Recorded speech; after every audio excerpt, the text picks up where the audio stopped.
So if you feel like your life is hell, I want to tell you that the reason for it, and I want to tell you that you can stop it from happening. What people don't get is the spiritual or the cosmic or the karma or whatever you want to call it, is the invisible God's punishment. You do something and something else unrelated happens to you.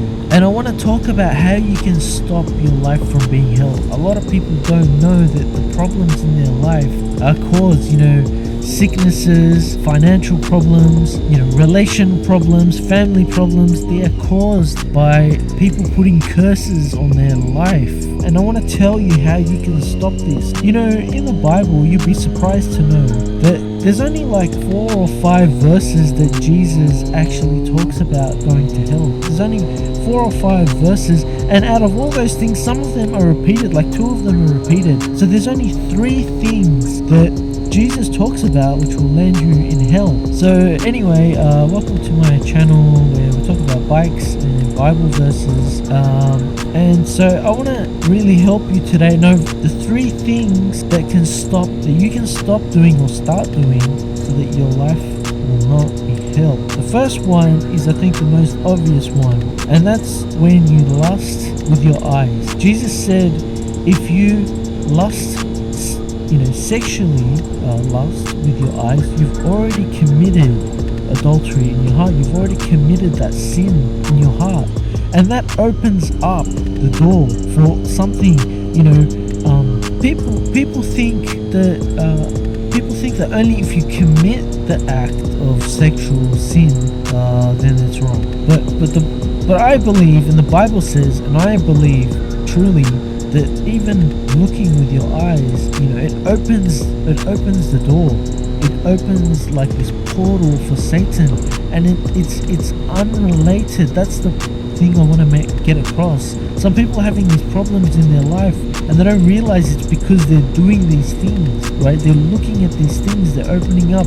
You could be looking and lusting, on the internet, and then that opens up a portal or a door, and then Satan causes problems for your family who are living, on the other side of the country, right? It's like this, physically it's not relevant. What you did is not relevant physically, but it's spiritually, it opens the door. And what about when you commit real, sexual sin, when you do it in the physical? Well, in that case, you're opening up both the physical and the spiritual consequences. See, people don't realize, people are like blind, walking around like mindless and blind. When you do a sexual relation with someone, that is a lifetime commitment with that person. People don't realize why they're why they're so cursed in their life. They're going around doing one night stands, or even, like a long-term relationship, like a couple of years or something like that.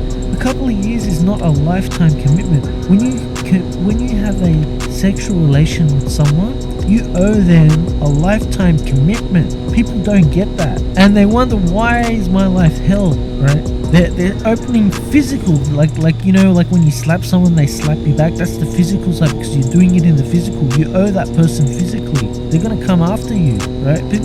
People don't get that.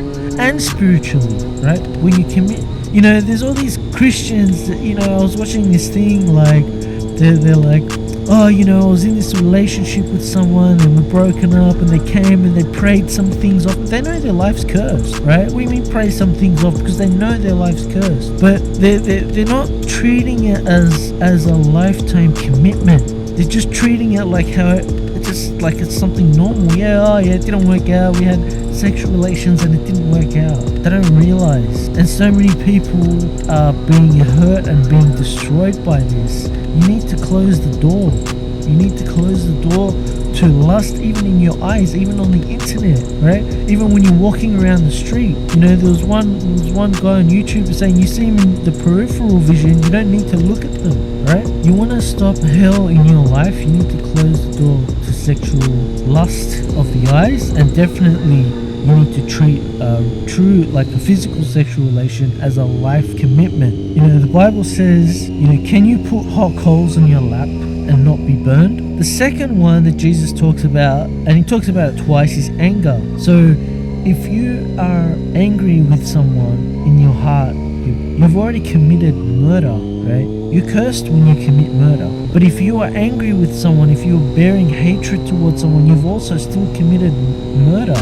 And it opens up these spiritual doors. You could be hating someone, and I'm talking from experience here as well, not just from the Bible, but from experience.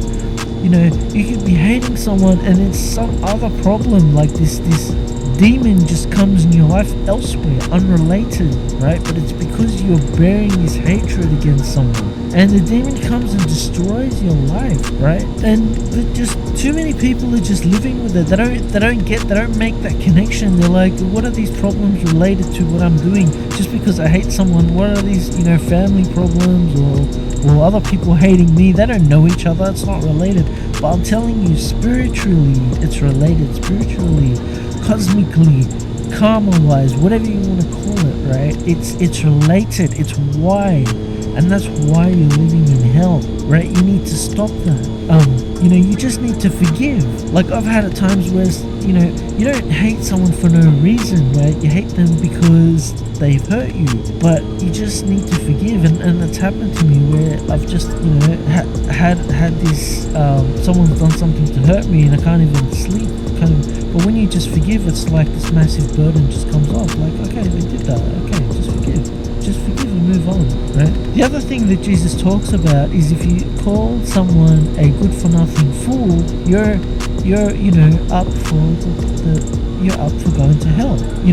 If you slander someone, slandering, belittling, treating someone with contempt, treating someone with disrespect, calling them a fool, calling them an idiot, these things are what causes you to live in hell.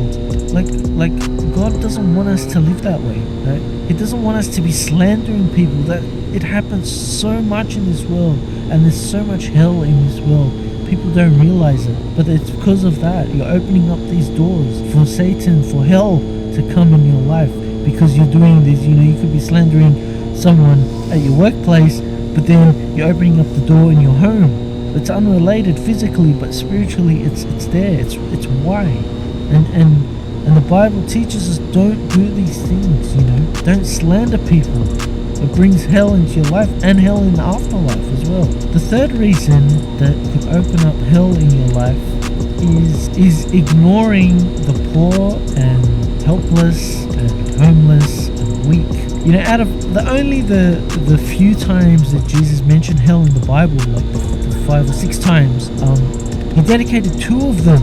Right? He only mentioned a few times, and 2 of them he dedicated to people causing themselves to go to hell because they ignore the poor, the weak, the homeless.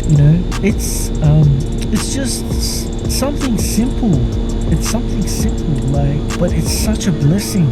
Like when you go out into like the city or you go out into town, just carry a few dollars in your pocket. Just carry, and if you see someone in need, and you will see someone, there's plenty of people out, in town, in the city, in need. Just drop them a couple of dollars, a couple of euros, or whatever.